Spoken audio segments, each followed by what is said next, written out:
দরদি গুরুরা জগতে না থাকে, নিজের দেহটাকে তুচ্ছ মনে করে তিনি জগতে লক্ষ লক্ষ মানুষের পাপ গ্রহণ করেছেন, তাদেরকে ভগবত ধামে ফিরে নিয়ে যাওয়ার অঙ্গীকার করেছেন।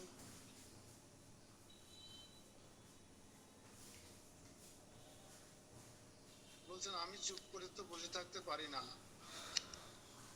গুরু মহারাজ বলছেন আমি চুপ করে বসে থাকতে পারি না, জগৎ জীবের এই দুর্দিনে আমি চুপ করে বসে থাকতে পারি না, তাই আমি দেহটা যা হয়ে যায় যাক, আমি তো চালিয়ে যাচ্ছি। সেই হিসেবে তিনি আমেরিকাতে যুক্তরাজ্যে গিয়েছিলেন। আগে যুক্তরাজ্য সবাইকে কৃপা করে তিনি আমেরিকাতে কৃপা করছিলেন না। ইতিমধ্যে এমন ঘটনা ঘটে গেছে, আপনারা আমরা এখন সম্মিলিত ভাবে আমাদের আজকে রীতা বসু, রীতা মিত্র, স্বপন বসু, বকুল প্রভু, সাথী মাতাজি, অগণিত জয়েন করিনি। আমিও নিজে খুব দুর্বল আজকে, জানি না কেন এমনটি হলো। এই 3 দিন পাওয়ার ছিল, কালকে দুপুরে পর থেকে আমি দুর্বল হতে শুরু করেছি।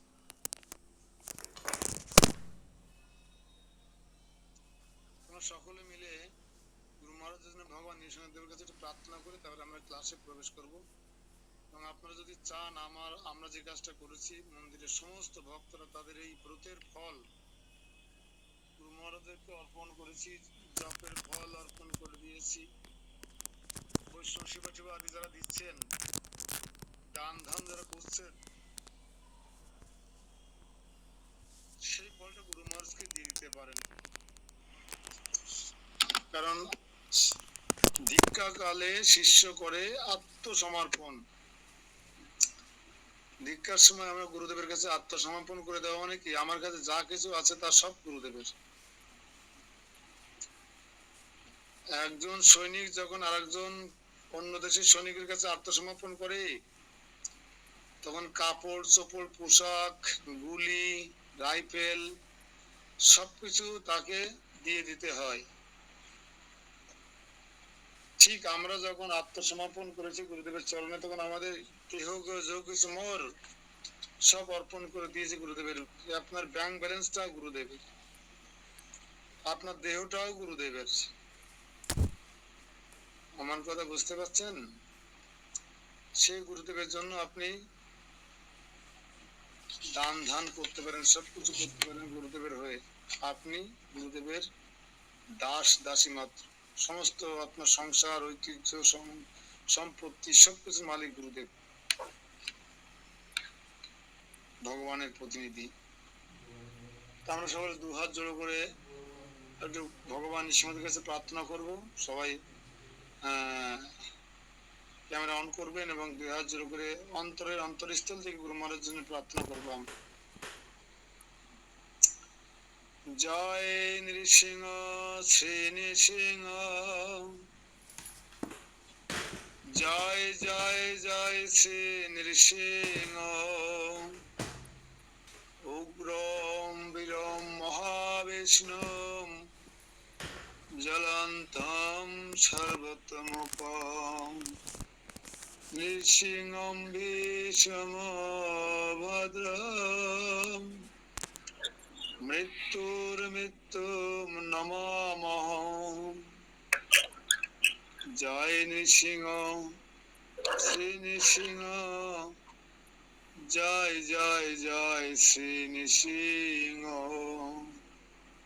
জয় প্রহ্লাদেশ, জয় পদ্ম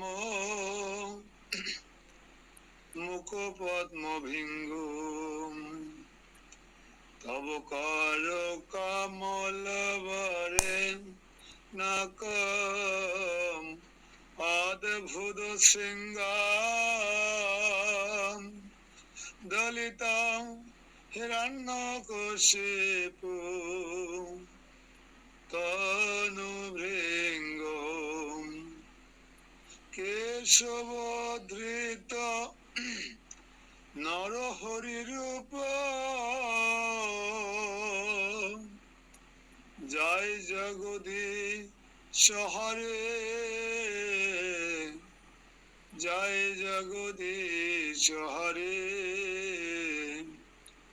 জয় জগদীশ হরে কেশব ধৃত নরহরি রূপ জয় জগদীশ হরে জয় জগদীশ হরে জয় জগদীশ হরে জয় নৃসিংহদেব নৃসিংহদেব নৃসিংহদেব জয় নরহরি জয় প্রহ্লাদ মহারাজ জয় প্রহ্লাদ মহারাজ প্রহ্লাদ মহারাজ জয় ভক্ত প্রহ্লাদ জয় জয় প্রভুপাদ প্রভুপাদ গুরুদেব গুরুদেব নিতাই গৌর হরি বল হরি বল হরি বল নিতাই গৌর হরি বল নিতাই গৌর সীতানাথ পৃথিবীমানন্দ হরি হরি বল। জয় সর্ববিঘ্ন বিনাশকারী নরহরি রূপ ধারণকারী ভক্ত রক্ষক ভগবান নৃসিংহদেব কি জয় জয় শুদ্ধ ভক্ত প্রহ্লাদ মহারাজ কি জয় জয় জগৎ গুরু প্রভুপাদ কি জয় জয় পরমারাধ্য গুরু মহারাজ কি জয় নিতাই গৌর সীতানাথ পৃথিবীমানন্দী হরি হরি হরি বল। ধন্যবাদ সবাইকে। আমরা 100 কত নম্বর শ্লোকে ছিলাম?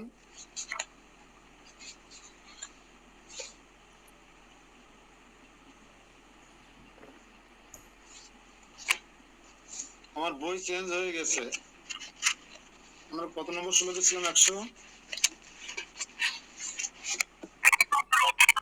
কি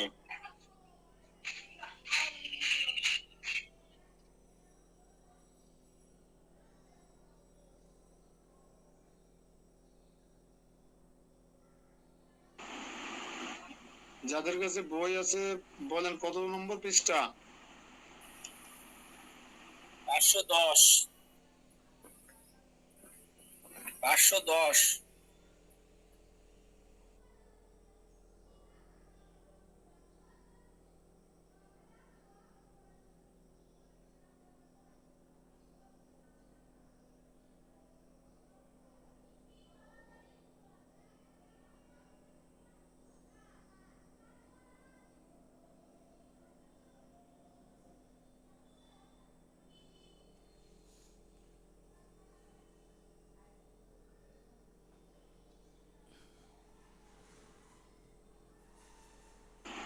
510 ঠিক আছে তো?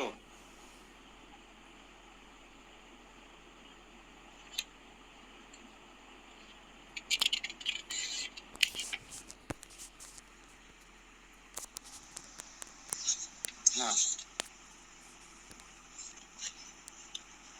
পড়েন, একজন পড়েন।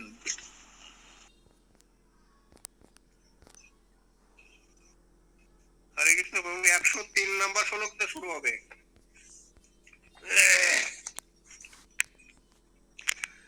সহদেব দুর্লভ লোক প্রার্থ মুক্তের বিধ্রুবম সাধ্য ব্রহ্ম সুতানাং হি ব্রহ্মণ্যস্য মমাপি চ নিষ্কামেষু বিশুদ্ধেষু সধর্মেষু হি জপুমান পরাং নিষ্ঠাং গত তস্মিন যা কৃপা শ্রী হরের ভবেৎ দোষা শতগুণোচ্ছেদ স্যাদ ব্রহ্মত্ব লভতে তদা দোষা শতগুণায়াম চ সত্যাং মদ্ভাবম বিশ্বতি শ্রীমদ্ভগবতস্য ময়ি জবানুগ্রহ তস্মাৎ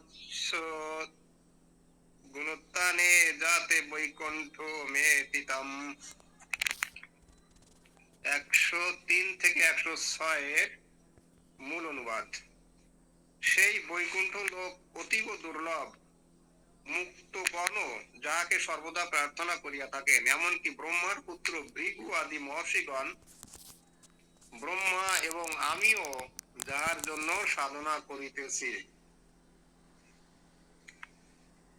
কোন পুরুষ নিষ্কাম বিশুদ্ধ স্বধর্মে পরানিষ্ঠা লাভ করিলে তাহার প্রতি শ্রীহরির যাদৃশী কৃপা হয়। সেই পুরুষ যদি ব্রহ্মত্ব লাভ করেন, তাহা হইলে তাহার উপর শ্রীহরির শতগুণ অধিক কৃপা হইয়া থাকে। আবার সেই পুরুষ যদি মদভোগ প্রাপ্ত হন, তবে শ্রীহরি তার প্রতি আরো শতগুণ অধিক কৃপা করিয়া থাকেন। আমার প্রতি শ্রীমৎ ভগবানের যেরূপ অনুগ্রহ, তাহার শতগুণ হইলে সেই বৈকুণ্ঠ লোকে গমন করা যায়। হরে কৃষ্ণ।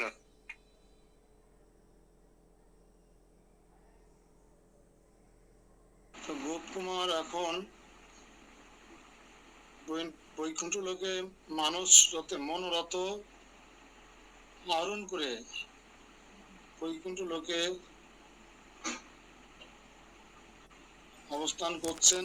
সেখানে বলছেন যে বৈকুণ্ঠের অতীব দুর্লভ মুক্তগণ যাহাকে সর্বদা প্রার্থনা করিয়া থাকেন, এমনকি ব্রহ্মার পুত্র ভৃগু আদি মহর্ষিগণ, ব্রহ্মা এবং আমিও যার জন্য সাধনা করিতেছি। হ্যাঁ, সেই পুরুষ যদি ব্রহ্মত্ব লাভ করেন, তার হইলে তার উপর হরি শ্রী শতগুণ অধিক কৃপা হয়ে থাকে। আবার সেই পুরুষ যদি মদভাব প্রাপ্ত হন, মানে গোপ কুমারের মতো ভাব প্রাপ্ত হন, তাহলে কি হবে? তো শ্রীহরি তার প্রতি আরো শতগুণ অধিক কৃপা করিয়া থাকেন। আমার প্রতি শ্রীমৎ ভগবানের যেরূপ অনুগ্রহ, তার শতগুণ অনুগ্রহ হইলে সে বৈকুণ্ঠ লোকে গমন করা যায়। তো বৈকুণ্ঠ লোকে গমন করতে হলে বলো মুকুল। এখানে মদ ভাব বলতে শিবভাব কতগুলো বলছে। তাহলে মদ ভাব বলতে শিবভাব বলতে যখন আমার ভাব প্রাপ্ত হয়, তার মানে ওই যে কিন্তু আমার এটা প্রশ্ন, মানে হাত দিচ্ছি সেই কারণে যে আমরা জানি যে ব্রহ্মত্ব আমরা জীব প্রাপ্ত হই, কিন্তু শিবত্ব তো প্রাপ্ত হই না। শিব ঠাকুর তো হলো ভগবান তত্ত্ব না, আবার জীব তত্ত্ব না। কিন্তু এখানে বলছে যে আমরা 100 জন যদি আমরা করি, মানে ভালোভাবে সৎকর্ম পরায়ণ হই, তাহলে লাভ করবো। আবার এরপরে যদি আরো অধিক আমাদের গুণ সম্পন্ন হই, তাহলে আমরা শিবত্ব প্রাপ্ত হবো। তারপরে আমরা তো শিবত্ব প্রাপ্ত হবো এখানে বলছি। কিন্তু এতদিন জানতাম যে ভগবানও না, আবার জীব তত্ত্ব না। এটা আমার একটু ধাঁধায় পড়ছি।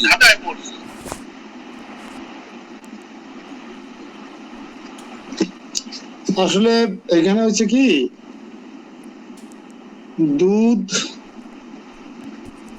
যদি দই হয়ে যায়, দুধ থেকে দই হয়, দই থেকে কখনো দুধ হয় না। তা ভগবান শিব বিষ্ণু তত্ত্ব, কিন্তু বিষ্ণু শিব হয়ে গেছে, অর্থাৎ দুধ দই হয়ে গেছে। আরো উন্নত ফিলোসফিতে যখন আমরা আসবো, তখন কি হবে? দুধ দই হয়ে গেছে, কিন্তু মূলত দইটা হয়েছে কিসের থেকে? দুধের থেকে।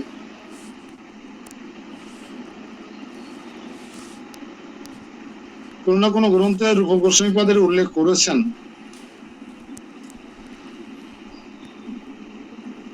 হয়তো গ্রন্থটার নাম আমি এখন বলতে পারছি না।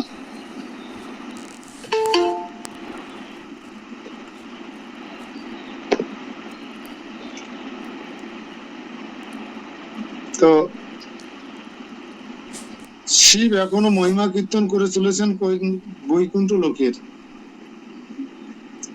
শ্রোতা আছে আমরা গোপ কুমার সহ অন্যান্য উন্নত লোকবাসীরা, মহেশ ধামে যারা উন্নত লোকবাসী, তারাই। তো এখানে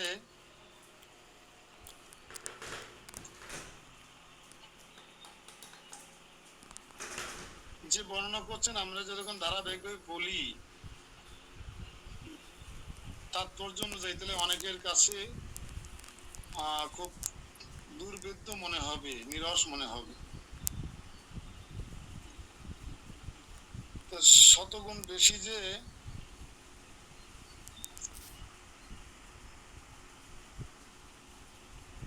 বেশি কৃপা লাভ করতে গেলে শিবের মতন হতে হবে,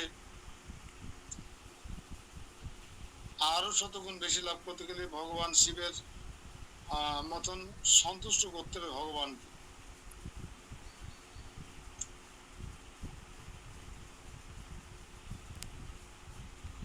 শিব হচ্ছে, যদি ভগবানের দুধ থেকে দই না হতো তাহলে এত সুন্দর ভগবানের মহিমা তিনি বর্ণনা করতে পারতেন না, প্রচেতাদের ভাগবত কথা শোনাতে পারতেন না। আর তিনি সবাই তার নন্দীশ্বর সহ সবাইকে যেমন ভালোবাসে, কার্তিক গণেশ পার্বতীকে, তার থেকে শতগুণ বেশি ভালোবাসেন ভগবত ভক্তকে। তিনি মহাজন, দ্বাদশ মহাজন, একজন মহাজন। তিনি ত্রিভুবনের সর্বশ্রেষ্ঠ বৈষ্ণব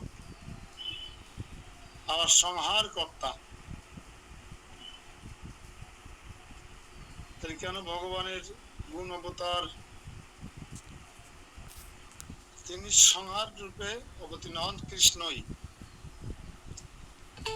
আমরা আরো আগে আলোচনা করেছি যে কৃষ্ণ তো বাঁশি বাজায়, কৃষ্ণকে কাউকে হত্যা করেন, তাহলে কংসকে কে হত্যা করলো? কংসকে কে হত্যা করেছে বলুন তো? রাবণকে কে হত্যা করেছে?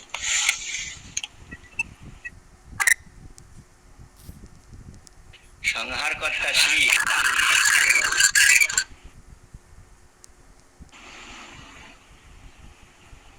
ভগবান বিষ্ণু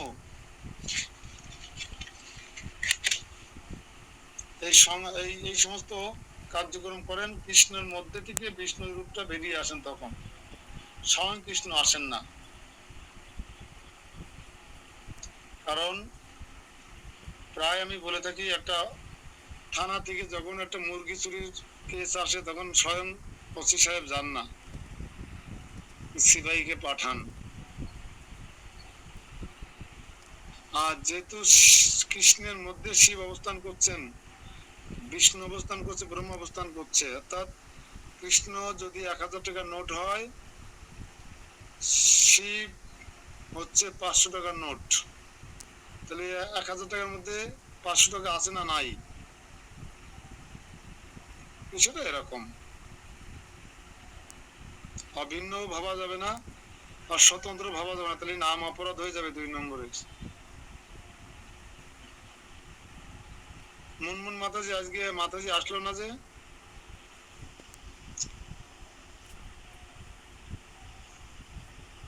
হরিতা মিত্র মাতাজি, সাথী মাতাজি, অনেকে আজ জয়েন করেন, মিনতি মাতাজি নাকি 3 জন জয়েন করেনি কলকাতা থেকেই শুধু। তো 7, 8, 9 বড় মুকুল।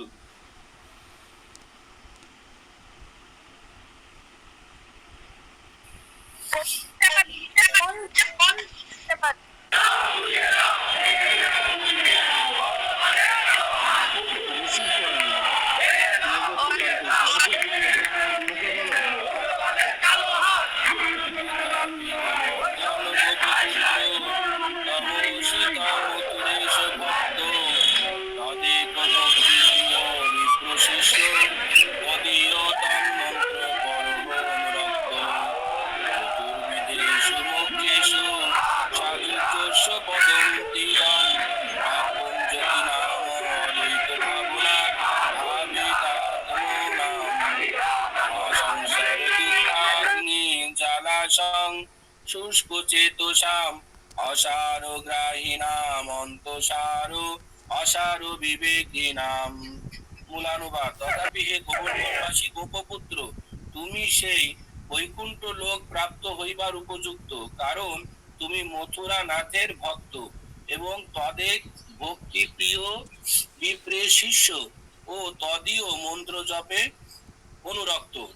চতুর্বিধ মুক্তির মধ্যে সাধুর্য মুক্তির এই স্থান।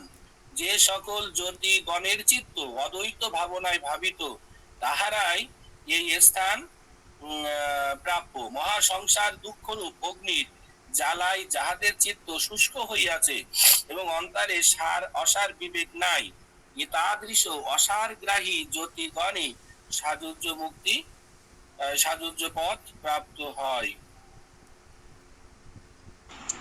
এখানে আমরা যেটা বুঝলাম, আমরা যারা এই গ্রন্থ পাঠ করছি বা শ্রবণ করছি বা বোঝার চেষ্টা করছি, তারা কোন ভগবান, কোন ভক্ত, কোন হনুমান, কোন নারদ, কোন কার কি মনোভাব, কার কি ইচ্ছা, সে কিভাবে কোথায় কিভাবে গেল, কোথায় গেলে কি হয়, কোথায় কিভাবে যাওয়া যায়, সেখানে গেলে কি হয়, সেখান থেকে অন্য জায়গায় কিভাবে যেতে, এই যে আমরা ভক্তির সর্বোৎকৃষ্ট বিষয়গুলো একদম বোঝার চেষ্টা করছি, এটা নতুন ভক্ত, পুরাতন ভক্ত, যাদের গ্রন্থ নেই, যাদের গ্রন্থ আছে, সবার জন্য উপকৃত হচ্ছে। কেন? আমরা নানাভাবে ভক্তি চিন্তা করে থাকি, কিন্তু এই সমস্ত মহাজনেরা ভক্তি সম্বন্ধে কি ধারণা রাখেন, কি চিন্তা ভাবনা করেন, কিভাবে তারা এগোন, এটা শুনিয়ে বুঝে আমাদের চিত্তে অন্যরকম একটা বিকার হচ্ছে। হ্যাঁ, গোপকুমারকে যে উপদেশ শিবজি মহারাজ দিচ্ছেন, তুমিও যেহেতু গোবর্ধনবাসী, গোপ পুত্র, হ্যাঁ, বৈশ্য বংশে তোমার জন্ম, সেই জন্য তুমি বৈকুণ্ঠ লোকে যাইবার উপযুক্ত। তাহলে দেখেন, জন্ম, স্থান, কাল, পাত্র অনেকটা প্রভাব ফেলে। হ্যাঁ, যারা বৃন্দাবনে রাধাকুণ্ড, শ্যামকুণ্ড বা গোবর্ধনের পাদদেশে জন্মগ্রহণ করেন, তাদের বেড়ে ওঠা মননে, মানসিকতায়, চিন্তায়, চেতনায় যে ভাব, আর আমাদের মোংলা, পাইকগাছা, হড্ডা, কয়রা দক্ষিণ অঞ্চলে জন্মগ্রহণ করে সুন্দরবনের সাথে লড়াই করে বেড়ে ওঠার মনন, মানসিকতা, চিন্তা, চেতনা, চলনে বলনে আর এক রকম ভাব আছে না, নাকি একই রকম?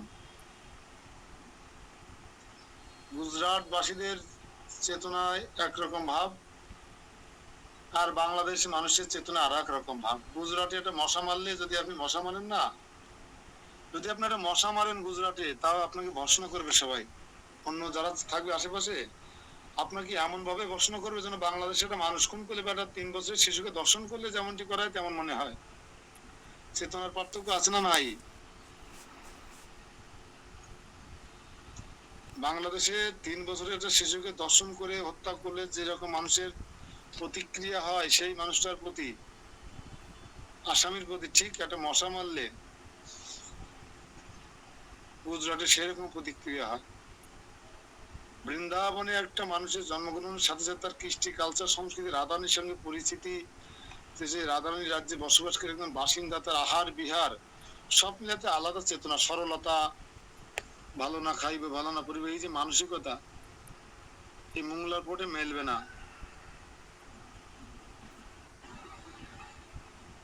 ঠিক এক এক লোকের বৈশিষ্ট্য, সেই লোকে যাওয়ার যোগ্যতা, সাধন ভজন প্রণালী। এখানে একটা জিনিস আমাদের শিক্ষণীয়, সেটা হচ্ছে তুমি মথুরানাথের ভক্ত। মথুরানাথকে মদন গোপাল, কৃষ্ণের ভক্ত, এবং তুমি আর কি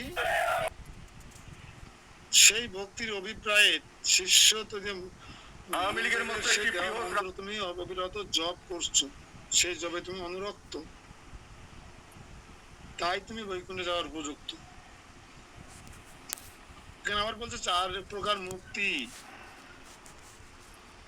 এই 4 প্রকার মুক্তির মধ্যে, চতুর্বিধ মুক্তির মধ্যে সাধুজ্য মুক্তি, যে সকল সাধুজ্য মুক্তির কথা বলা হচ্ছে, সাধুজ্য,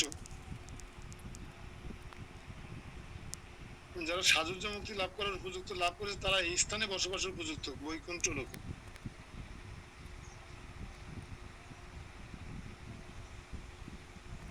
পরে সার্বজনীন ভাবে একটা কথা বলা হচ্ছে এখানে, যে মহা সংসার দুঃখরূপ অগ্নির জ্বালায় যাদের চিত্ত শুষ্ক হইয়াছে, অন্তরে সারাসার বিবেক নেই, এইরূপ আশারাগ্রহী জ্যোতিগণই সাযুজ্য পদ প্রাপ্ত হন। আবার একটা খোঁচা এখানে দিয়ে রাখলেন। কারা সাজুজ্য পদ প্রাপ্ত হন, এখানে একটা খোঁচা দিয়ে রাখলেন।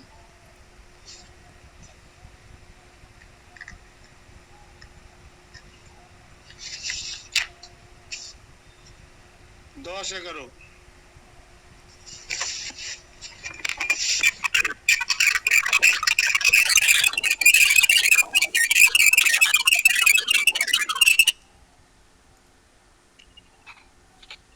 শ্লোক নাম্বার 10-11।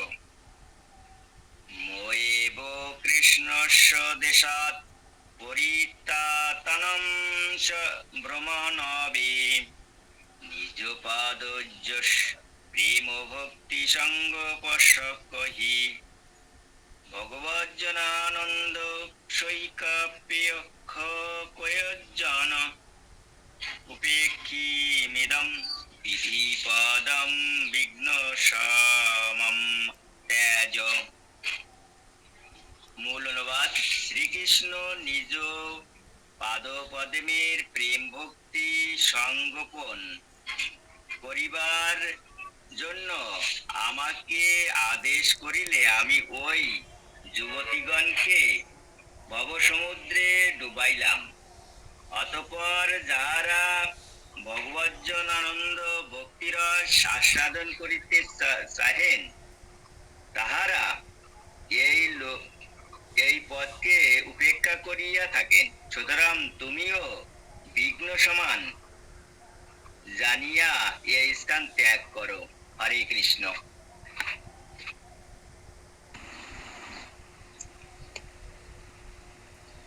তো ভগবান শ্রীকৃষ্ণ এখানে শিবজি মহারাজকে আদেশ করেছিলেন, সেই আদেশের কারণে জ্যোতিগণ যারা ভ্রম, এখানে ভ্রম সমুদ্রে ডুবাইল। বুঝলেন, ভ্রম সমুদ্র মানে কি? ভ্রান্ত ভ্রান্ত।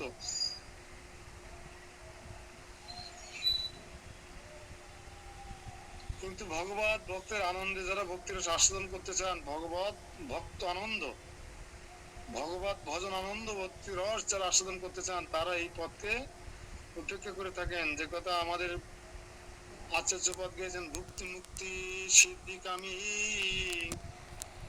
সকলে অশান্ত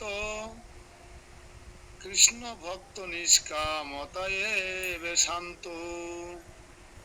কৃষ্ণ ভক্তরা শান্ত, ভগবত ভজনা করে তারা পরমানন্দ লাভ করে। তারা সাজুজ মুক্তি, শালুক্য মুক্তি, সারূপ্য মুক্তি, সামীপ্য মুক্তি, এসব মুক্তি লাভ করে তারা কোনো আনন্দ পায় না। শুষ্ক কাঠের মতো মনে হয় তাদের। তারা ভগবানের প্রেমময় সেবায় যুক্ত হতে পারে না, যেটা আমরা করে আনন্দ পাই। এই জন্য বলছে, তুমি এরকম চিন্তা করে এখানে থেকে যাওয়ার চেষ্টা করো না, আসক্ত হয় না। তুমি এটাকে অতিক্রম করো, বিঘ্ন সমান জানিয়া এটাকে তুমি স্থান ত্যাগ করো, এই মহেধাম তুমি ত্যাগ করো। এখানে যারা আসে তারা মোহগ্রস্ত থাকে, তাদের ভ্রম থাকে। আমি তাদেরকে ভ্রম সমুদ্রে ডুবাইয়া রাখি। কার ইচ্ছায়, কার আজ্ঞায়? পরমেশ্বর ভগবান শ্রীকৃষ্ণের আজ্ঞায়।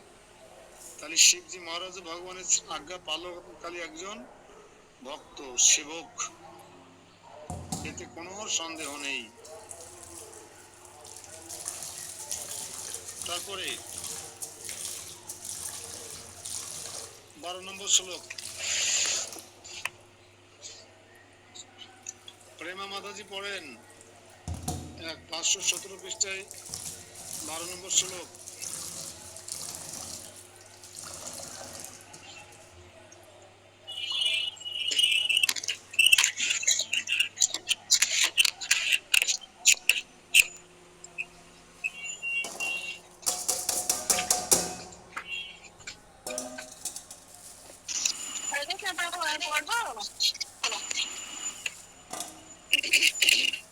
দ্বারকাবাসী বিপ্রেণ কৃষ্ণ ভক্তি রসর্থিনা চিত নিত সুতাস্রোত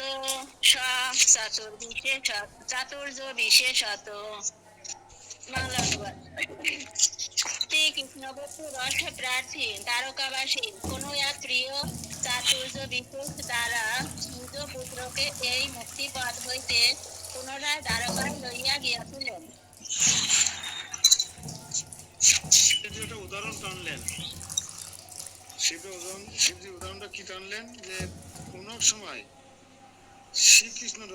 শ্রীকৃষ্ণ ভক্তি রস প্রার্থী দ্বারকা কোন এক বাসী এই লোকে এসেছিলেন,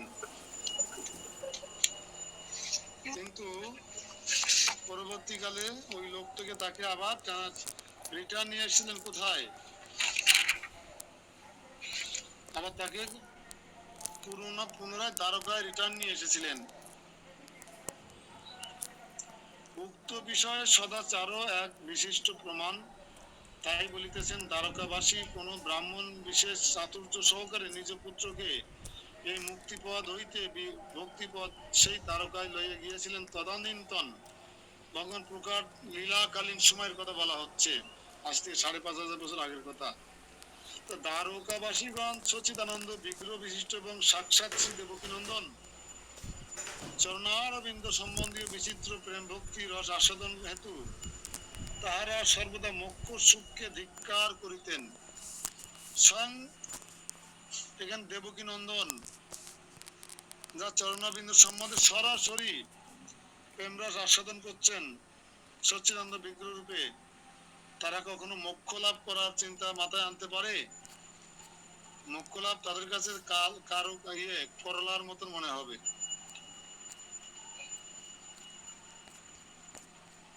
অতএব সেই দ্বারকাবাসীগণের মধ্যে কাহারও মুক্তিপদে গমন সম্ভব নয়। কেউ দ্বারকাবাসীরা মুক্তির জন্য চিন্তা করবে না। তথাপি কাহারও যদি মনে প্রশ্ন জাগে যে সেই ব্রাহ্মণ কুমার পাঞ্চভৌতিক দেহ বিশিষ্ট সাধারণ মনুষ্য, কেননা তার জন্মাদির বিষয় শ্রবণ করা হয় যাইতেছে, এইরূপ আশঙ্কা অবকাশ নাই। পাঞ্চভৌতিক দেহ বিশিষ্ট সাধারণ মানুষ যিনি মুক্তিপদের জন্য মহেশধামে গিয়েছিলেন, পরবর্তীতে তার কোন এক আত্মীয় তাকে চাতুর্যের সহিত সেই থেকে পুনরায় আবার ফিরিয়ে নিয়ে এসেছিলেন কোথায়? দ্বারকায়।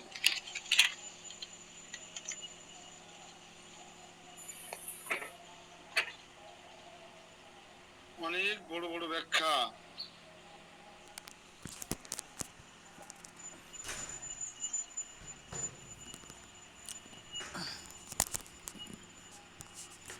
শ্লোক নম্বর 13-14। হরে কৃষ্ণ প্রভু। বলেন। ভগবন্तं यत् दृष्टवानसि तादृशं सद्गुरु कृपया कृष्णाद् दृक्षाभारकारितं।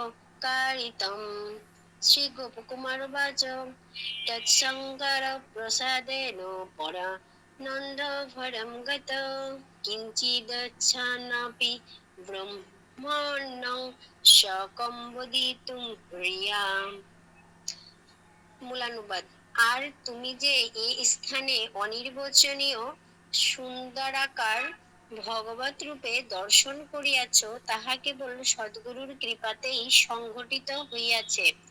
আর তুমি যে শ্রীকৃষ্ণ দর্শন লাভ করিয়াছ, ইহা নেপাল থেকে আরো 20 মেগাওয়াট বিদ্যুৎ পাওয়ার কথা ছিল বাংলাদেশের, তবে ভারতের অনুমোদনের অভাব।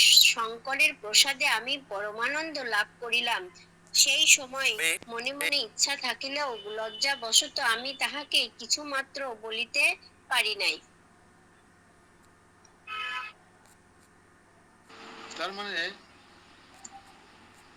গোপকুমার এখানে পৌঁছে গেছে মহেশ ধামে, ধারাবাহিক ভাবে দেখুন কোথা থেকে শুরু করেছিলেন।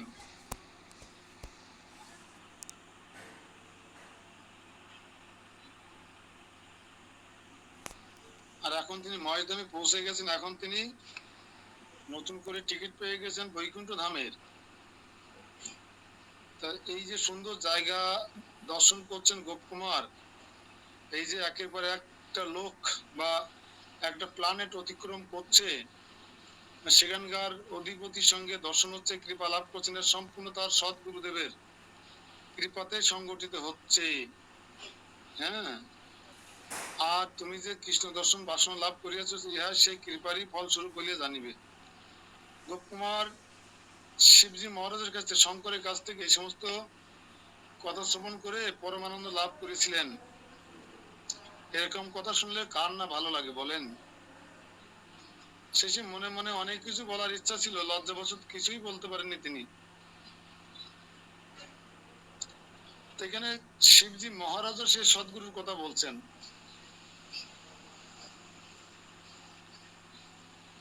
কিন্তু গুরু তো গুরু, এবার সদ্গুরু কি? অপর্ণা মাতাজি, গুরু তো হলেই হলো, আবার সদ্গুরু মানে কি? তাহলে আমাদের গুরু কি অসৎগুরু? আর গোপকুমারের গুরু কি সদ্গুরু? এই সদ্গুরু মানে কি? অপর্ণা মন্ডল মাতাজি, অধিকারী পাড়া। হরে কৃষ্ণ প্রভু।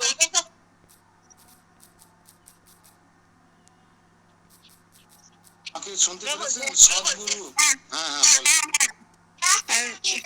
যে গুরুদেবের মাধ্যমে আমরা মানে ভক্তির পথে, মুক্তির পথে যেতে পারি, মানে আমাদের সঠিক পথ দেখায় নিয়ে যেতে পারেন, তিনি আমাদের সদ্গুরু। আমাদের এই উপত্যকা অর্থাৎ বাংলাদেশের মানুষজন নিজেদেরকে অনেক স্মার্ট মনে করেন, যে অনেক বড় গুরুদের মুসলমান শিষ্যরা মনে করেন। মৃত্যুর পরে নরকে যাবে, সে বস্তুত গুরুদেব কি গুরু? তারা অসৎগুরু। সদ্গুরু না। আমি ভালো করে পারি না প্রভু। যাই হোক, আপনার কনসেপ্ট যা আছে ওটুকু যথেষ্ট। সদ্গুরুর কাজ হচ্ছে, সদ্গুরুর কিছু যোগ্যতাও থাকা লাগে। সদ্গুরুর যোগ্যতা কি মুকুল নন্দী? সদ্গুরুর কোয়ালিটি কি? সে নিজে আচার করবে এবং নিজে আচার করে সেইগুলোই সে প্রচার করবে। দাদা, আমি দাদার কাছে অনুরোধ করি, দাদার কাছে সে প্রণাম করি। দাদা, আপনি যদি হিন্দু হয়ে থাকেন এই সনাতনের বিপক্ষে কথা বলবেন না। আর যদি কথা বলেনি, তাহলে তৈরি জনতার মূল হোতা হিসেবে বাংলাদেশে এসে বাংলাদেশকে রক্ষা করুন। আচার আচরণ নিজের যে সৎ গুণগুলো, এবং এই কারণে সৎ গুণ যেহেতু ট্রান্সফারই করে, তাই তাকে সৎগুরুই বলে। এবং যিনি কৃষ্ণ, কৃষ্ণ ভজনা তো অবশ্যই করবে কৃষ্ণকে, এবং কৃষ্ণ ভজনা না করলে তাকে তো সৎগুরু বলা যাবেই না। কিন্তু এই কৃষ্ণ ভজনা অনেকে করে, কিন্তু তাদের সৎগুণগুলো তারা ট্রান্সফার করে না। তারা চাই যে আমি যাব বৈকুণ্ঠে, কিন্তু আমার কোনো রকমে মানে শিষ্য বাড়াতে পারলেই হবে, এরকম একটা মনোভাব যারা কৃষ্ণ রাজ্যে আছে তাদের মনোভাব আছে। তাদেরকে কখনো সৎগুরু বলা যাবে না, তারা অসৎ। তারা ওই মাছের বাজারের মতন, মাছ কেনার মতন কেনা বেচা করে তারা তাদের আখের গুছিয়ে চলে যায়। যেমন আপনাদের ওই ইয়ে ওই ওইদিকে একজন গুরু আছে, সে বৃন্দাবন থেকে আসে, তাদের বাড়ি হলো আমাদের হরিদাসকাঠি, তারে আমরা চিনি। তা সে ওখানে থাকে, থেকে এখন শুনেছি নাকি বৃন্দাবন থেকে আসে, কিন্তু আসলে সে আদৌ বৃন্দাবনে থাকে বলে মনে হয় না।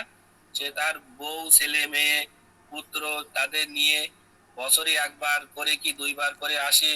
যখন এখানে যখন লোকজন পেয়ে যায়, মানে খরিদ্দার পেয়ে যায়, তখন সে এসে দীক্ষা টিক্ষা দিয়ে প্রচুর পরিমাণে অর্থ করি নিয়ে সে চলে যায়।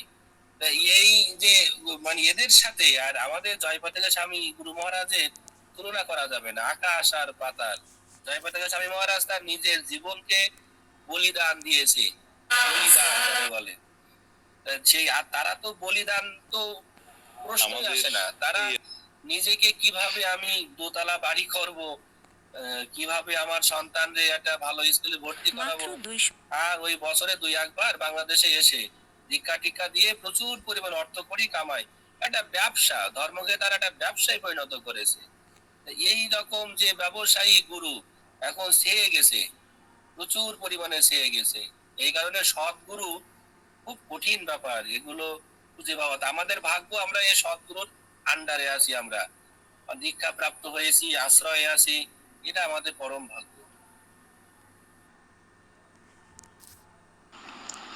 আমাদের পারমাত্মিক পথ অন্ধকারের দিকে ঠেলে দিচ্ছেন এই সমস্ত যে সমস্ত গুরুরা, আমরা গুরু কৃষ্ণের কাছে প্রার্থনা করবো তাদেরও যেন চৈতন্যের উদয় হয়। নিজেরা তো যাবেই নরকে, তাদের প্রত্যেকটা শিষ্য নরকে যাবে।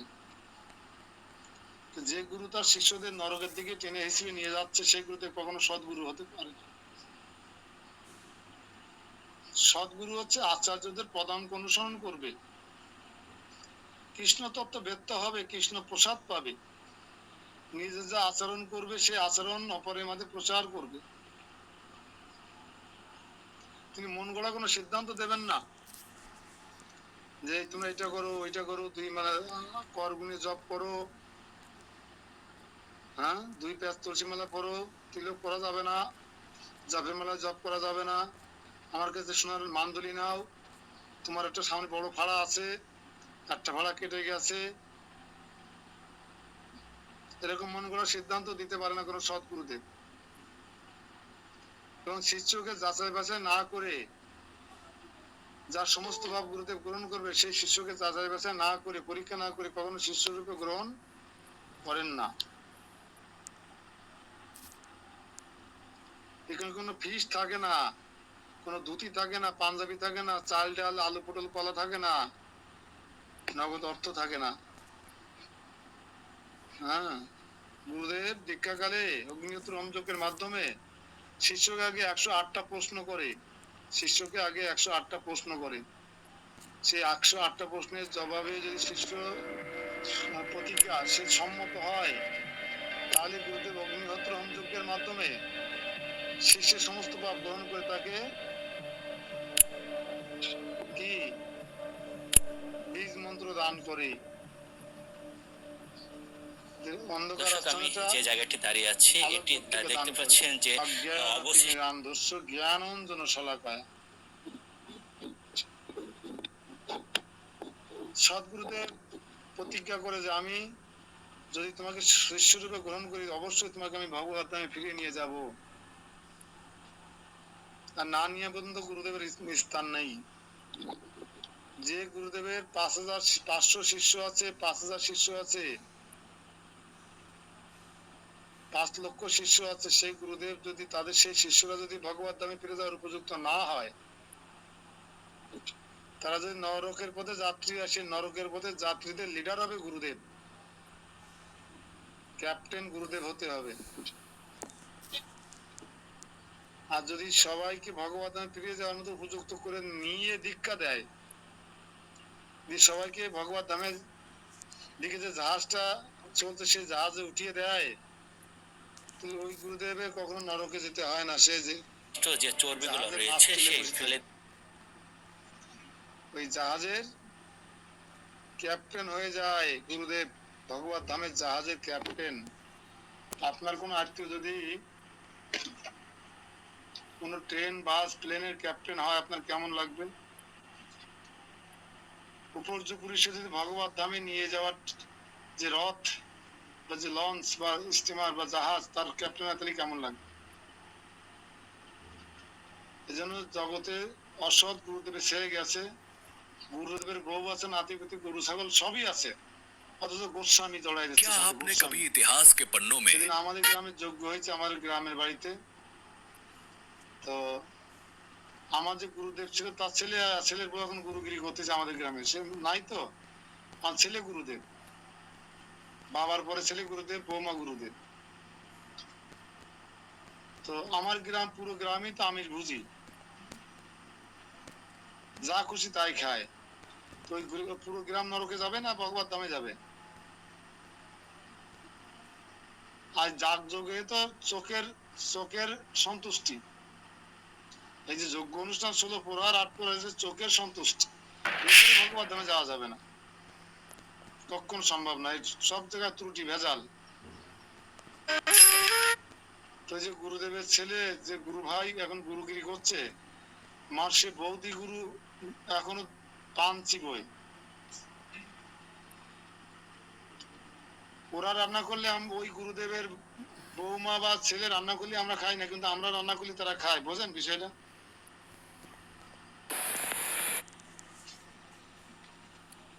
তো এইরকম বিষয়টা হয়ে গেছে। দেখবেন শিষ্যরাও সেরকম মূর্খ। জানো আমার গুরুদেবের কয়টা মন্দির? হ্যাঁ, আমার গুরুদেবের বাংলাদেশে বড় মন্দির, মেলা জানেন কার টাকায় করেছে? তোমার টাকায়। ইন্ডিয়াতে বৃন্দাবনে দুটো মন্দির আছে, তোমার টাকায়, তোমার রক্ত খাওয়ানো টাকায় করেছে। তোমার কি লাভ? তুমি তো নিশ্চিত নরকে যাচ্ছ, ট্যাক্স ভ্যাট সবই দিচ্ছ, কিন্তু তুমি যাচ্ছ নরকে। বোকা কোথাকার, মূর্খ কোথাকার। তা বৃন্দাবনের গুরুদেবের যে কথা বললো মুকুল, সত্যিকার যারা ব্রজবাসী, সত্যিকারের রিয়েল ব্রজবাসী যারা, তারা কখনো ব্রজধাম পরিত্যাগ করেন না, ধাম ত্যাগ করে না। কিন্তু যারা বাংলাদেশের থেকে যে ওখানে গুরু সেজেছে, গুরু সাজার পরে ব্যবসা বাণিজ্য করার ভালো স্থান আছে বাংলাদেশ। এখানকার মানুষের মন হৃদয় নরম, টাকা পয়সা সস্তা। এটা পশ্চিমবাংলা ঠাংলা এসে দাঁত বসাতে পারে না। এটা যে সাতক্ষীরা কয়রা পাইক গাছে, এসব অঞ্চলে মানুষের মন আরো নরম। আর চিংড়ি মাছের পোনা বেচা টাকা, একটা বাগদা পোনা, একটা গলদা পোনার দাম কত? 100 পিস দললি 500 টাকা 700 টাকা, অনেক দামে বিক্রি করে তারা, মহিলারা পর্যন্ত। টাকার কুমির। এসব অঞ্চলে এসে মায়াবী মায়াবী কান্নাকাটা রাধারানীর পাঠ টাট দিয়ে সবার মনটাকে মোলাম করে দীক্ষা নিয়ে কথা বলে সবাই দীক্ষা নেয়। আমি এদেরকে মৌসুমী গুরু বলি। মনমুন মাতাজি মৌসুমী গুরু বোঝেন? যখন বৃন্দাবনে প্রচন্ড শীত, থাকতে পারে না, তখন এই দেশে চলে আসে, এসে 2-1 মাস থেকে যায়, শীতকালেও কাটানো হয়ে যায়, আর আখেরে গুছানো হয়ে যায়, কিছু শিষ্য হয়ে যায়। শিষ্যর নাম জানে না, দাম জানে না, বংশ জানে না, বালাই জানে না, জপ করে কিনা জানে না, তুলসী মেলা গলা কিনা জানে না, হুদাই দীক্ষা দিতে চলে যায়। রাধে রাধে। আর ওদের থেকে কালো তিলক পড়া শুরু হয়ে যায়।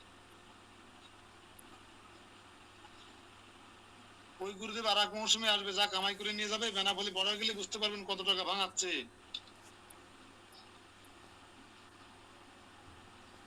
আর মুসলন্দপুর গিয়ে কত বড় মন্দির করে টাকা কিনে জমি কিনছে, দেখতে পারবেন যে গুরুদেবের কাজ কি হাসপাতাল বানানো? কি মনে হয় আপনাদের? একজন সৎগুরুদেবের কাজ কি হাসপাতাল বানানো, নাকি তার শিষ্যদেরকে ভগবত ধামে ফিরে নিয়ে যাওয়ার প্রয়াস করা? কোনটা মনমোহন মাতাজি বলেন তো? সৎগুরুদেবের কাজ কি? হাসপাতাল বানানো, নাকি তাবিজ বেচা, নাকি ভগবত ধামে ফিরে নিয়ে যাওয়ার প্রয়াস করা? কোনটা?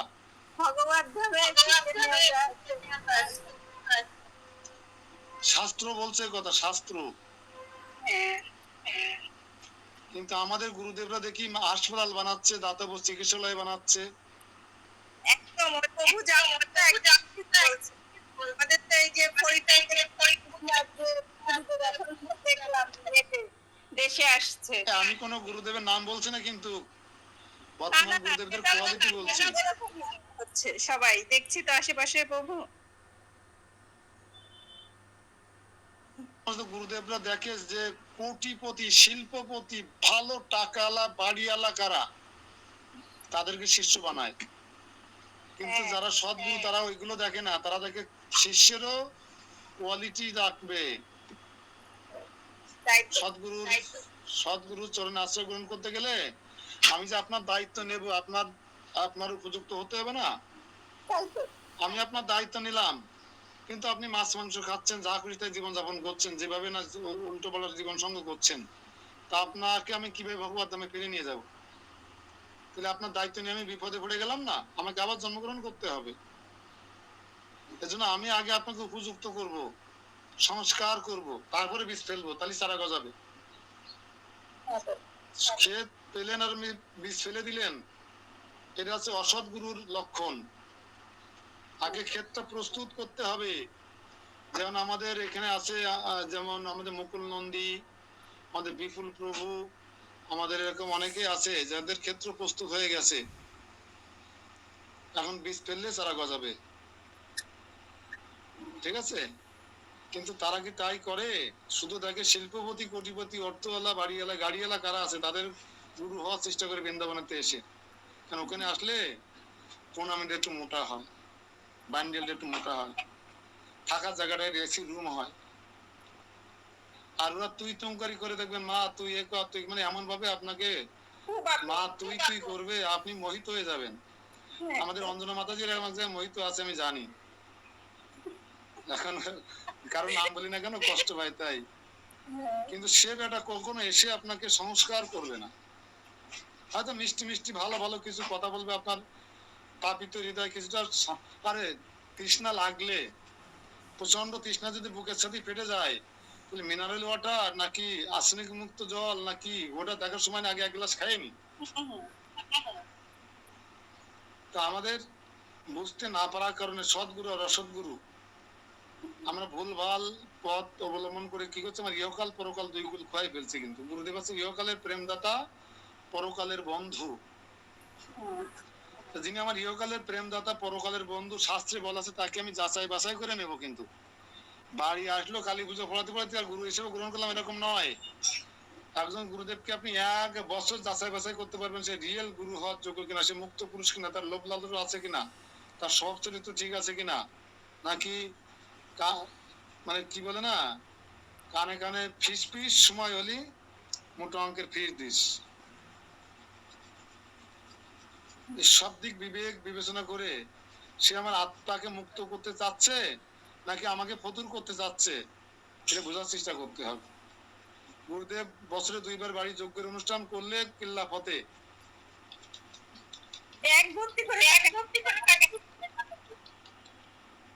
তাহলে আমাদের কি এখন বুঝতে হবে বিষয়গুলো। গুরু ওনার কি দোষ, ওনার কাছে আপনি না গেলেই পারতেন।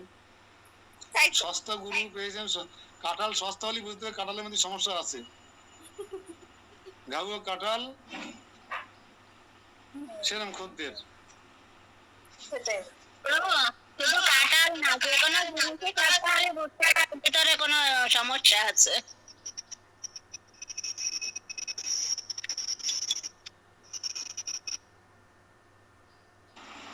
দাম দিয়ে কিনলে বুঝতে হবে সেই জিনিসের দাম। স্কোয়ার ওষুধ, স্কোয়ারের ওষুধ কোম্পানির ওষুধ, ওর মেলা রিপ্রেজেন্টেটিভ লাগে না আর বেশি ডিসকাউন্ট দেয় না, তাও মানুষ ওই ওষুধটা বেশি চলে। আর ভুষো কোম্পানির ওষুধ 40% 45% ডিসকাউন্ট দেয়, তাও ওটা চলে না। যারা বেশি ঘুষ খায় তারা ওইটা লেখে ডাক্তাররা। এর জন্য দেখবেন আমাদের আমাদের আমি যে অঞ্চলে বাস করি এর 10-15 কিলো দূরে একটা গুরুদেব আছে। এই যে ইরিধানের সময় চলে গেল না, 4000 মন ধান তারে দিয়ে যাবে মানুষ, 4000 মন ধান দিয়ে যাবে মানুষ, মন্দিরে এসে দিয়ে যাবে, বাড়ি যাওয়া লাগবে না। আর ওই গুরুদেবের শুধু কাজই হচ্ছে যেখানে যজ্ঞ হবে যে যজ্ঞের পুরোহিত্য করা। সেই গুরুদেবের সাথে যারা সেবক হিসেবে করে তারা সবাই মাছ মাংস বিড়ি খায়। গুরুদেব একা প্রসাদ বুঝি, লাভ কি? আমার যদি 4টে ছেলে মেয়ে বউ যদি মাছ মাংস খায়, আমি একা গুরুগিরি করে বেড়াই, কি লাভ? আমি এই গুরুদেব আবার ইন্ডিয়ায় গিয়ে বড় মন্দির করেছে, তাদের শিষ্যরা গর্ব করে। 35 বিঘেটিও জমি খেলে এই যে 35 3,500-4,000 মতো ধান ওঠে আর টাকা ওঠে যদি এইভাবে, মানে যজ্ঞ সমস্ত যজ্ঞে যা কিছু সব চলে আসে মন্দিরে, তাহলে এই টাকা দিয়ে তো ইন্ডিয়া কিনে ফেলাই দেওয়া যাবে। কিন্তু বাস্তবতা হচ্ছে একটা শিষ্য ভগবত ধামে যেতে পারবে না। একটা শিষ্য 5 লোকের মধ্যে ভগবত ধামে যাওয়ার উপযুক্ত একটাও হয়নি। 5 লক্ষই নরকে যাবে। তাহলে এই গুরুদেবের কি পরিণতি হবে? প্রভু, ওই গুরুদেবকে মনে হয় আমিও আপনি যার কথা বলছেন, আপনাদের এলাকার পরম ভালো গুরুদেব, হ্যাঁ, হ্যাঁ, আপনাদের এলাকার সব গুরুদেব। আমাদের পাড়া এবং তিনি মনে হয় কয়েক লক্ষ সোনার তাবিজ বিক্রি করেছেন শুধু, কিন্তু একটা গীতা কারো হাতে তুলে দেননি, জপের মালা কারো হাতে তুলে দেননি। বরং কেউ জপের মালা জপ করলে জপের মালাটা কেড়ে নেয়, করে গুণে জপ করো। আমরা যদি কারো 3 পেসের মালা দিয়ে দিই, সে খুলে 2 পেস করে দেয়। তো সারা পৃথিবীটা এইভাবেই চলছে, এই জন্য সদ্গুরু অত সহজ নয়। একজন গুরুদেব বলছে যে আমার দু চোখ জলে ভরে যায় যখন দেখি যে অগণিত মানুষেরা এখনো কৃষ্ণ ভজন করবার জন্য অপেক্ষা করে আছে। এই গুরুদেব কি কত মানবিক গুরু, কত দরদি গুরু না? আমাদের মতো পতিত জীবরা যারা এখনো কৃষ্ণ ভাবনায় যুক্ত হতে পারেন তাদের জন্য তার চোখ দিয়ে জল পড়ে। ইনিও গুরুদেব।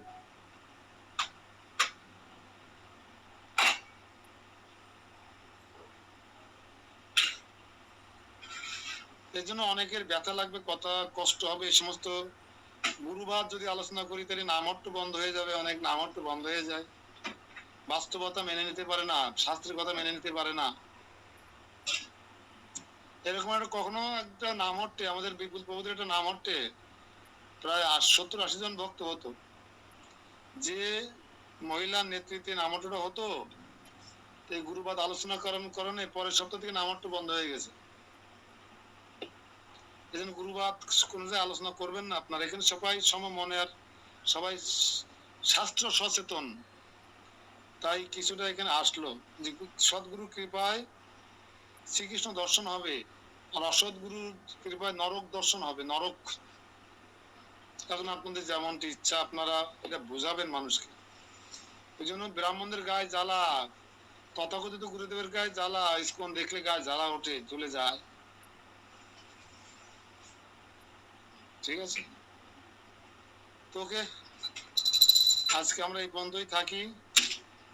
সবাই ক্লান্ত পরিশ্রান্ত আছেন, যারা গুরুত্ব আদি করেছেন একটু সকাল সকাল ঢোকার চেষ্টা করবেন, যাতে আমরা 7:15 মধ্যে আপনাদেরকে ছেড়ে দিতে পারি। তো এই জন্য যদি সদ্গুরুকে অন্বেষণ করতে জীবনটা ভোর লেগে যায়, তারপরেও আপনি অসৎগুরু গ্রহণ করবেন না। আর অসৎ গুরু যদি গ্রহণ করে থাকেন তাহলে আপনি সেই গুরু চেঞ্জ করতে পারবেন যখন আপনি বুঝতে পারবেন যে গুরুদেব আমাকে ভগবত ধামে ফিরিয়ে নিয়ে যেতে পারবে না, অথচ সেটা তার দায়িত্ব। তাহলে সে তার দায়িত্ব পালন করছে না, শুধু আমাকে ঠকাচ্ছে, তাহলে সে গুরুদেব নিমিষের মধ্যে চেঞ্জ করতে পারেন। যেমন বলি মহারাজ যখন দেখলেন যে স্বয়ং বিষ্ণু তার কাছে দান চাইছে, এর বড় বিষ্ণুকে যদি দান দিতে পারি, আচ্ছা কৃষ্ণ যদি আমার কাছে দান চায় আর আমার গুরুদেব যদি বলে না তুমি কৃষ্ণকে দান দিও না, তো আমি কোনটা শুনবো? এইরকম মক্ষম সুযোগ আমার জীবনে আর আসবে? কৃষ্ণ আমার কাছে কিছু চাইছেন, তো বলি মহারাজের কাছে ত্রিপাদ ভূমি যখন চাচ্ছিলেন বলি মহারাজের কাছে ভগবান বিষ্ণু, তখন তার গুরুদেব শুক্রাচার্য নিষেধ করেছিলেন। তার গুরুদেবের আদেশ লঙ্ঘন করা মানে তো গুরুদেবকে ত্যাগ করা, তাই না? তখন তিনি গুরুদেবের আদেশ লঙ্ঘন করে আসমন করে তিনি ত্রিপাদ ভূমি দান করেছিলেন বলি মহারাজ। গুরু ত্যাগ করলে তাতে বলি মহারাজের কি লাভ হয়েছে?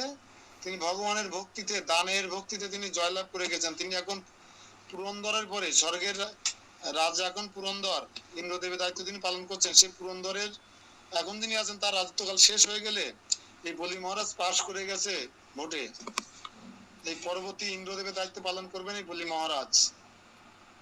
আর যুদ্ধ করে রাজ্য জয় করে নিতে হবে না। তাহলে গুরু ত্যাগ তৎক্ষণাৎ করা যাবে। আপনারা একটা আলু পটল যখন কেনেন, পচা আলুটা যদি সামনে দাড়ি পাল্লা ওটা আপনি ফেলে দেন না, যে এইটা দিবেন না, এটা দেবেন না। কয় টাকা দাম 1 কেজি আলুর? যে একটা পচা আলু নিতে চান না, 15 টাকা দাম বা 20 টাকাই হোক, 20 টাকা কেজি পচা আলু আপনি দেখে শুনে কিনতেছেন। আর যিনি ইহকালের প্রেমদাতা, পরকালের বন্ধু, যিনি আপনার এই দেহরূপ তরিখানি বেয়ে বেয়ে ভব সমুদ্র পার করে দেবেন, তাকে আপনি যাচাই বাছাই করে নেবেন না? তিনি দক্ষ নাবিক কিনা, তার নৌকা চালানোর সামর্থ্য আছে কিনা, তিনি সত্যিকারের নাবিক না কি নাবিক সেজে বসে আছেন, এগুলো দেখে নেবেন না? লস কে খাবে? পচা আলু কিনে নিয়ে আসি, লস কার? আপনার। আর দেখে শুনে গুরু গ্রহণ না করলে লস কার? আপনার। ওনার তো সংসার ভালোই চলছে, ওনার তো 3-4 মন্দির হয়ে গেছে, উনি তো প্রত্যেক যুগের পুরোহিত্য করছেন, উনি বিমানে চড়ে বেড়াচ্ছেন, উনি ঘি মাখন ছানা খাচ্ছেন, আপনি গাদার মতো কেটে নরকে যাচ্ছেন। এগুলো বুঝতে হবে। বাড়ি করে গুরুদেব আসে আর গুরুদেবের কৃপা অনেকে পাচ্ছে না, 12 বছর 14 বছর 10 বছর 8 বছর প্রসাদ বুঝি এখানে আসে। তার মানে তারা যারা 10 বছর 8 বছর 7 বছর প্রসাদ বুঝি গুরুদেবের চরণ আশ্রয় গ্রহণ করেছে, আশ্রিত হয়েছেন মাত্র, তিনিও মৃত্যুর পরে ভগবত ধামে যাবেন, গুরুদেব তার দায়িত্ব নেবে। কিন্তু তার দীক্ষা হয়ে গেছে কিন্তু সে সংস্কার হয়নি, ভুলভাল হয়ে গেছে, সেও নরকে যাবে, তাহলে দীক্ষা হয়ে লাভ কি? দীক্ষা নেওয়ার পরেও যদি নরকে যেতে হয় ট্যাক্স ব্যাক দিয়ে, আর দীক্ষার না নিয়েও যদি নরকে যেতে হয় তাহলে না নিয়ে নরকে যাব। ঠিক আছে, হরে কৃষ্ণ। স্বপন প্রভু, হরে কৃষ্ণ, আপনি কি আমাদের সাথে পুষ্পাঞ্জলি দিতে পারতেন? এই কয়দিন দিয়েছেন? আমি নিজে নিজে দিয়েছি প্রভু। আমি মানে একটু আবল তাবল ভাবে এখন চলার, ওই সেই অ্যাক্সিডেন্টের পরে তারপরে যশোর আসছি, ডাক্তার দেখাচ্ছি, তারপর বাড়িতে ছিলাম, নিজে নিজে দিছি যে কয়দিন পারছি। হ্যাঁ, আর আপনাদের সাথে মাঝে মাঝে শ্রবণ করছি আর কি ওইটা। হ্যাঁ প্রভু, বলেন, আপনি কিছু বলবেন? গুরু গুরু ইয়াতে যে যেমন গুরুদেবও যেমন তার শিষ্যকে ভগবত ধামে নিয়ে যেতে পারে, কিছু কিছু ইয়াতে শাস্ত্রে দেখলাম যে শিষ্য তো পারে গুরুদেবকে ভগবত ধামে নিয়ে যেতে পারে। হ্যাঁ, তা সেই ক্ষেত্রে যে আমি মানে এমনি বলার জন্য বলছি যে চাইলে এমন যদি শিষ্য, আমি এমন শিষ্য নিচে নিচে দিলে থাকলাম যে কোনো একদিন একটা ওইরকম শিষ্য পেয়ে গেলাম, আমি শিষ্যর মাধ্যমে ভগবত ধামে চলে গেলাম। আপনার মাগুরায় তো ঘটনা ঘটেছে, আপনার মাগুরাতে এই ঘটনা আছে তো। এই জন্য 5 লক্ষ 10 লক্ষ শিষ্য যদি কোয়ালিটি না দেখে কোয়ান্টিটি বিচার করে শুধু সংখ্যা বাড়ান, এটা হচ্ছে মানে বাংলাদেশের যে করদাতা বাড়ানোর মতন, করদাতা না বাড়াইয়ে আপনি 1 লক্ষ শিষ্য দরকার বলেছিলেন যে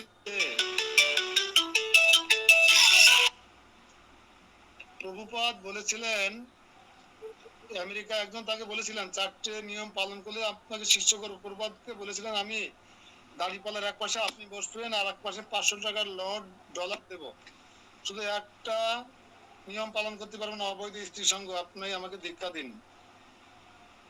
এই একটা পালন করতে পারবেন না, তার জন্য পাল্লার এক পাশে প্রভুপাদ আপনি বসবেন আর এক পাশে আমি 500 টাকার নোট দেবো, ডলার, আপনি আমাকে দীক্ষা দিন। প্রভুপাদ উত্তর দিছিল কি জানেন?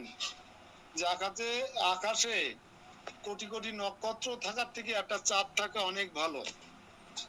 এর মানে প্রভুপাদ বোঝাতে চেয়েছিলেন যে আমার 1 লক্ষ 1 কোটি শিষ্য থেকে জয় পতাকা আসামের মধ্যে একজন জয় পতাকা হলেই যথেষ্ট। যেমন আপনার তালখড়ির আবির্ভূত হওয়া লোকনাথ গোস্বামীর একজন শিষ্য ছিল মাত্র, তিনি শিষ্য গ্রহণ করতে চাননি, আর আমরা এজেন্ট লাগাই শিষ্য কারা কারা দীক্ষা নেবে জোগাড় করো, আমি আসতেছি বাংলাদেশে। আর লোকনাথ স্বামী শিষ্য গ্রহণ করতে চাননি, কিন্তু সমস্ত গোস্বামীদের অনুরোধে একজন শিষ্য গ্রহণ করেছিলেন, এবং সেই শিষ্য এমন কোয়ালিটিপূর্ণ শিষ্য হয়েছিল যে তিনি অন্তর্দৃষ্টি দিয়ে দেখতে পেতেন গুরুদেব ভিতরে কিভাবে ভগবানের অর্চন করছেন। তিনি বাইরে থেকে বুঝতে পারতেন গুরুদেব ভগবানের গলায় মালা পরাতে পারছেন না, তাই বলছে গুরুদেব এই পাশে এইভাবে ছেড়ে দিন মালাটা। লোকনাথ গোস্বামীর সেই শিষ্য রাধারানীর কৃপা লাভ করেছেন। রাধারানী তাকে ডেকেছিলেন, এই নরোত্তম তুমি যাও তো বাবা, আমার প্রভুজনের দুধটা গরম করে নিয়ে আসো তো, তুমি আজকে থেকে আমার প্রভু দুধ গরম করে দেবেন, ললিতার যে সেবাটা করতো আজ থেকে সেই সেবাটা তুমি করবে।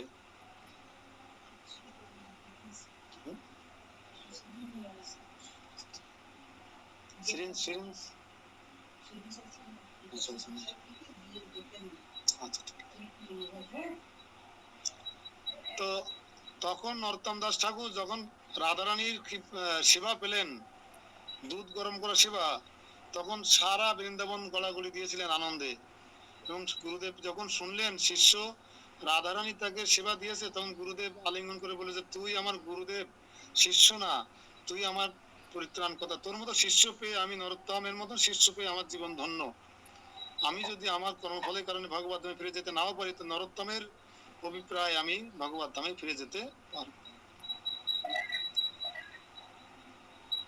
ঠিক আছে, হরে কৃষ্ণ। তা আর কারো কোনো প্রশ্ন বা মন্তব্য থাকলে এখানে শেষ করি।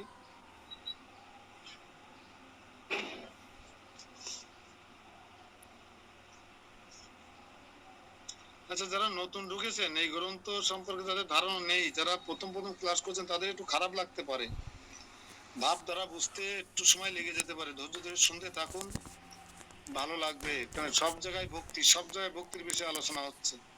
শুনলে ভক্তি হবে, শ্রবণং মঙ্গলম। এনে